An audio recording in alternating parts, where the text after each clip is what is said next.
So this is a little intro for me and my background for those that don't know me. Just a couple highlights here. One is I've launched my new Twitter handle @tomorrow's CIO. Please feel free to tweet me. Throughout the conversation today, we'll be logging questions. I'll be happy to answer them at the end if there's time. And the other thing, just as I think about my personal journey in the spirit of disrupt yourself, one of the things I challenge myself to do every day is get out of my comfort zone, and particularly around leading the business strategically. And I monitor and kind of reflect on how much I contribute to the business strategy, non-IT topics. As I interact with my peers, I look for that as a sign of my maturity, and I continue to challenge myself to reach new heights. A little background for the group on TracFone. I'm not sure of how much the group really understands about our business, and so just a brief moment on TracFone. The graph that you're seeing there, the blue line, represents the U.S. growth of mobility subscribers. And there's a particular point in the TracFone journey where there was some exponential growth. I'll talk about that in a second.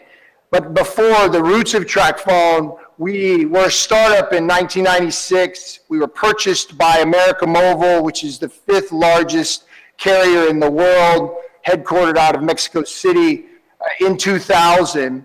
Then we had a period of exponential growth, as I mentioned, from 2008 to 2010. And that's why I titled this presentation and this conversation, Disrupt Yourself 2.0, because the 1.0 occurred in that range of 2008 and 2010. And the uniqueness of the TracFone journey was a phrase that we use, which is called serving the underserved. And so we were able to serve a portion of the market around low and middle income populations that no one else wanted to serve, and we were able to serve it profitably. And that's what it really amounted to, that disruption in the 2008 to 2010 timeframe. As you progress forward into 2017, the business started to plateau. Revenue was increasing 1% to 2%, EBITDA around the same range. The business was stalling. At that moment, we brought in a new CEO, Eduardo Cortez, and myself, JaySmith, the CIO. And what we were able to do in the coming years, year and a half, 2 years, is really add to our journey of disruption and create a sense of urgency in the business that mimicked what the business was able to do in 2008 to 2010. And you see the reference to Disrupt Yourself, the book by Whitney Johnson. This book was something I was able to leverage as I tried to create momentum and a sense of urgency and actually build confidence within the business. And my message was, team, we've done this before. We can do it again. And the concept of going back to a startup, and our mantra is it's an $8 billion startup. And we need to have that same hunger and passion that we had in 1996 when we started the company. We need to have that same passion now, and now we have the benefit of $8 billion of revenue to support our growth. So that's the background I wanted to share with you. If you have more questions on TracFone, happy to answer them offline. So when we talk about the path to disruption, there's 3 key points I want to talk about today that really emphasize my journey at TracFone and the journey of the business. One is disrupting within IT, and I'm going to talk specifically about my journey within IT. I'm also going to talk about some of the lessons learned that I've experienced over my career at TracFone, particularly as it relates to IT. Then there's the disruption of our partner relationships, and it's an evolution of how we think about engaging not only service partners, but hardware and software vendors. And then third, we're going to talk about the ultimate challenge, which is disrupting the business.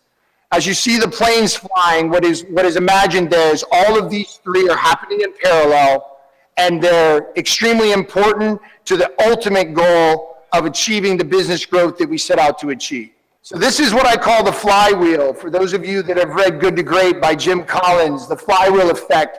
It's really hard to get the flywheel turning, but once you get it turning, it accelerates exponentially. The interesting lesson learned I had here was I was overly optimistic as I entered in TracFone. I thought I would have this strategic framework in place within the first 90 days. And really, my first day at TracFone, I'd like to tell you a little story about what I encountered. At TracFone, I came in my first day, I was hit with serious customer outages, tens of thousands, some cases, hundreds of thousands of customers impacted. And I had to prioritize that as my number one goal, right? I had to increase the stability of our platforms. I had to earn the credibility and trust of my business partners, and I had to do that at a record pace. And so that was the first lesson learned. I think I overestimated how fast I could make an impact. And so I rightly pivoted and adjusted. And so not at 90 days, but at 180 days, I had this strategic framework in place. And so I want to talk a little bit about the framework. And first I want to talk about culture and talent. This is at the heart of everything that we do. And in my experience, the most important thing that you need to get right. When you get this right with both your employees and your consultants, that's when magic happens and the toughest technical or business problems get solved. On the employee side, I'm going to talk a little bit about Agile and our transformation. The Agile transformation for us was less about the ceremonies that I'm sure that many of you know, the daily stand-ups, the product owner forums, the Scrum of Scrums. It's more about the mindset and the way of thinking. Right? It's more about empowerment and trust and building co-located teams that know that they can solve and make decisions. It's about a servant leadership model that we put in place where not only the executive team, but everybody in management understands that their job is to remove obstacles for the employees and for our teams. From a vendor perspective, we've reinvented how we work. Not only with services vendors, Sunera being one of our most strategic, taking that from a time and materials to a managed service environment, to a performance incentive environment. That was the first step. The second step is co-investment in innovation, shared revenue models, and other creative ways of mutually aligned incentives for us and our service providers. The other aspect of the vendor relationship that changed massively, we are in a 3-year cloud journey as we speak. We're 2 years in. We have 50% of our workloads running in the public cloud across AWS and Azure. The aspect of the effect of that on typical run and maintain and the traditional hardware and software vendors that make their money off of maintenance was dramatic. And we had to find a win-win, which we were able to do. But it's something that I would leave you with as you're looking at the cloud and as you're looking at that journey, the relationship with your service providers, the software vendors and hardware maintenance vendors is extremely important. The last piece I'll mention is our digital journey and the digital transformation. As we look at digitizing our business, it's equally important on the customer side, which I think, the majority of companies kind of get that right. Employee NPS, Net Promoter Score, for those that aren't familiar, is particularly relevant in a B2C business like ours with 22 million subscribers. A lot of focus on the customer experience. I think the thing that I would leave you with or ask you to think about is the employee experience tied to the customer experience and the tight relationship of those two. And our focus on the employee has delivered just as much meaningful results to our business as the customer. I failed to mention innovation. I'll save the best for last. This is a relatively recent responsibility that I've been entrusted with. And this is now within IT, we are responsible for innovation for the company. And the way we think about innovation is innovation as a practice, innovation as a service, and it's us taking a leadership role in driving how you execute innovation, experimentation, prototyping, failing fast and killing ideas right away so you spend as little as possible on the ones that aren't going to work, but expecting failure because failure is how you learn. So innovation is a mark of maturity as you look at disrupting yourself, both from an IT organization and a business perspective. On this one's particularly interesting to me and has a special place in my heart. So I'm going to talk about two areas, soldiers to artists. This is a metaphor coined by Safi Pakal, Loon Shots, for those that haven't read that book. And it talks about keeping the grit of the soldiers, the tenacity of the soldiers, but giving them the empowerment and the creativity of artists. and having that mix be more and more advantageous for businesses. If you can see the photograph here, there's a couple things I'd mention to you and emphasize. One, first, look at the smiles on people's faces. Look at the fun and the enjoyment you can see that's happening within this group. This is a group of our 30 plus Agile teams, the best Agile teams that we have in the organization. The other thing that I would mention is these are individual contributors talking about the business results that they've delivered, the value creation that they've accomplished, and talking in business terms that they were never afforded the opportunity to do before. The other aspect is there's Eduardo, the CEO. You see me there in the second row. We are there as servant leaders, and we take action items to remove obstacles for the teams. And that's the real meaning of servant leadership. A lot of people want to talk the talk, but when it comes time to walk the walk, that's what we try to do at TracFone. Now, transitioning to the second half of the story in the slide, I want to start with a story. This is something I completely underestimated and a major lesson learned for me, and I think maybe for others in the audience. So I come in, it's in October of 2018. I come in for a normal day. I find a very peculiar letter on my desk, and it was written in block script, the kind of handwriting you look to write when you're trying to hide your handwriting. So I found that peculiar. I opened the letter, and I began to read. And as I read, my heart started to pound because what I read was a death threat. And I'm going to read you a simple quote, just a simple piece of the death threat, but I think it will resonate with you. When you ruin my life, I will have the right to ruin yours. I don't care much about consequences because my life will be destroyed, but I will make sure to ruin yours too. It goes on to specifically mention my family members, my wife, and mention personal things about me that I didn't know people knew. And so as you can imagine, it was a very sobering moment for me, and I had to reflect quickly and decide my path forward. And so after I reflected, I persevered, decided to, with my family, to continue to persevere on my journey. And I'm proud to say that now, 2 years later, I am getting notes and letters and people coming to me with a very different message. And I want to read you one excerpt from that as well. This is from an individual contributor in the IT organization who is a shy person, doesn't talk a lot.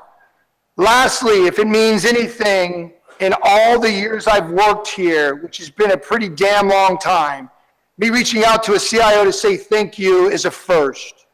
P.S. Remove the others. I'm a private dude and just wanted to say something directly to you. So what I mean in reading those two is the two extremes that I experienced. One, completely underestimating the power of the resistance that I experienced. I anticipated the soldiers to artists. I anticipated the fun atmosphere, the part on the left side.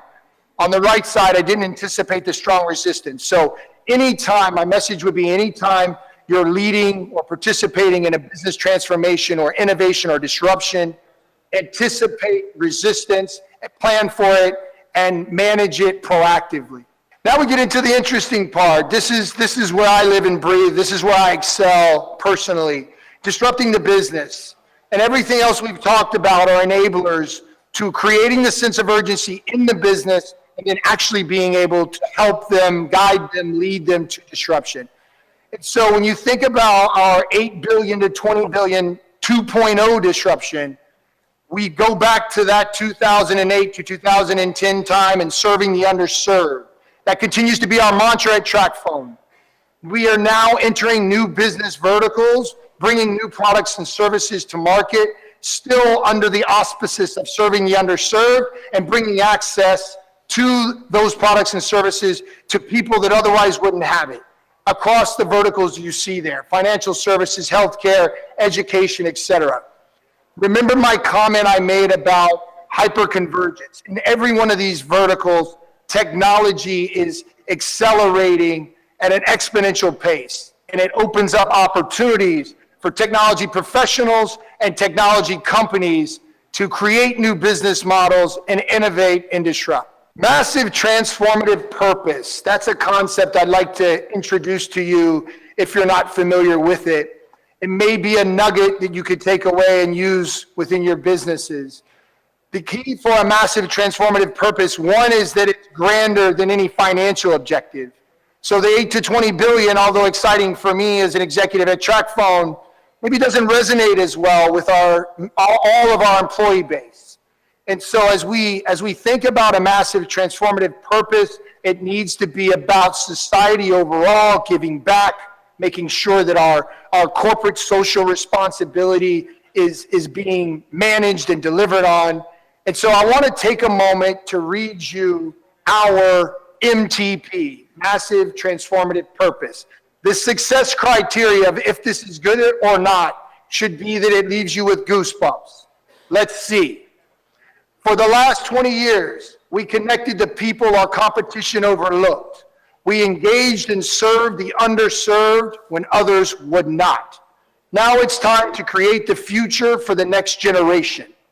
At TracFone, we see a future that is far more complex, a future where constant mobility is required to live and compete, a future where connectivity is as vital as air.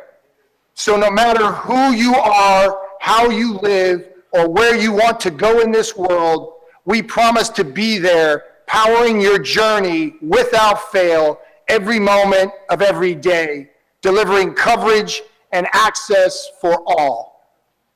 And so as you think about that message I just read, think about the society impact, serving the underserved, the connection to our core.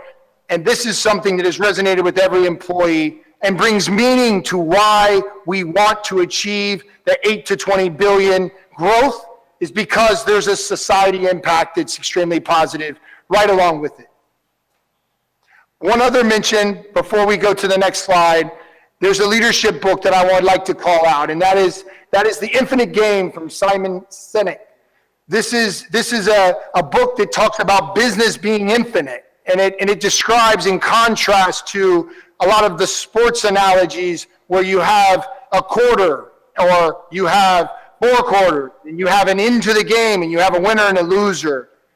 This leadership principle is about being relevant and staying relevant. And the way you do that is evolve. The way you do that is disrupt yourself. And so hopefully you're seeing a collection of points start to come together and the message around how we think about disruption at TracFone and how I personally have gone through my journey. In summary, I'd like to give you, we spoke about the 3 things that really portray disruption from TracFone's perspective. We talked about the ability to disrupt IT, the ability to disrupt and realign vendor and partner relationships, and ultimately the holy grail, disrupting the business and putting us on a trajectory of 2.5xing the business in 5 years. So that 8 to 20, 2.5 times. By the end of 2024, we will achieve the goal.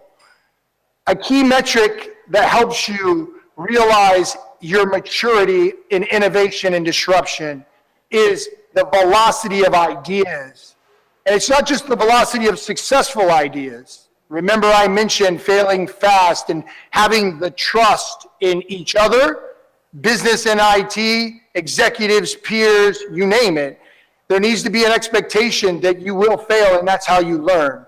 And building trust helps you increase your velocity of delivery of new products and services to the market. You see here on this slide several that we're actively working on. I'd also like to leave you a story.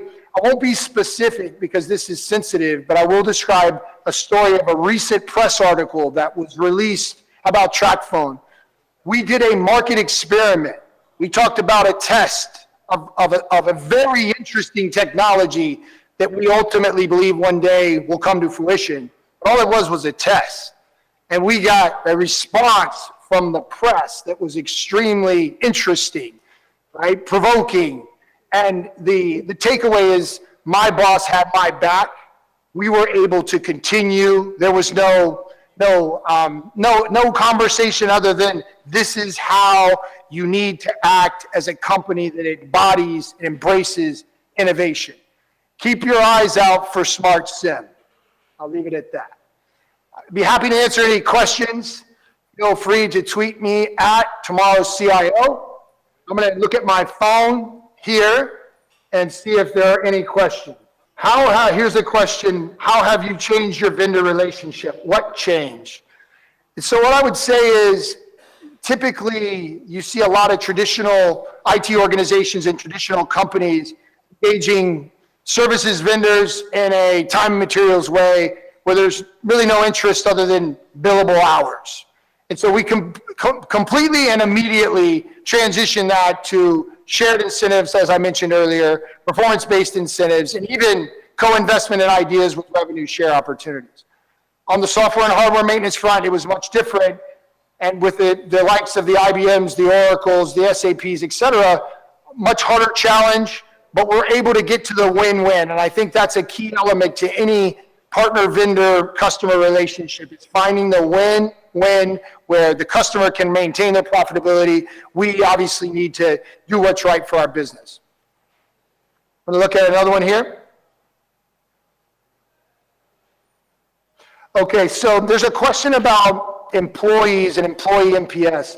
I think we've done something at TracFone very innovative around employees. I mentioned the focus on employees, but what I didn't mention was that we actually have an employee NPS. And for those, most of you, I'm assuming, are familiar with Net Promoter Score, something typically tied to customers. We actually bonus all managers in the company based on what their employees think about them. And there's really one major question. How likely are you to recommend a friend or colleague looking for a job to TracFone? Okay? And so that's a pretty powerful concept that completely reverses the manager-employee relationship. One again, vulnerable moment that I had that I'll share with the group. I had a town hall meeting, 600 people, right? 300 employees, 300 consultants, people from around the world with collaboration technology. And I wanted to know the employee NPS. And I thought I knew more and better. And so I said, let's do a live employee NPS right now. And we used an app that allowed our employees to vote on that single question. 10 being very likely, 1 being not likely at all. And you guys know with the NPS calculation, you throw out the neutrals. Let me just tell you, the NPS score I expected to see versus what I saw was not what I thought. This was in November of 2018 after we had made a number of employee moves that were needed. And I expected to be the hero, but in fact, I was the villain. And so my message in sharing that is that, no one's perfect. And as you grow and you disrupt yourself, be vulnerable, be humble, and be willing to talk and learn about the things you've done well and the mistakes you've made. That's how we all improve. I believe there's one more question. So how is your relationship with Sunera and what's the value add? So my relationship with Sunera goes back, 3 decades, not to show my age, but yes. And it started off with Ravi and I working side by side in technical roles in Chicago for a startup named Starbelly. Very interesting story. I'll tell you more about that later. But it's grown throughout the 3 decades to be extremely strategic, and it's based on trust. It's based on delivery. It's based on results. Yeah, he's my friend, but he doesn't get a pass for that, right? We have to deliver, and he's probably smiling now. I wish I could see. So that was the end of that question. I think we're out of time, so I'm going to pass it back over to moderator. I'd like to just thank everybody that is in the audience that have listened to me today. Please stay in touch with me via LinkedIn. TracFone. We have fun. We play hard. We work hard. Stay in touch. Love to interact with you more. Back over to you, moderator.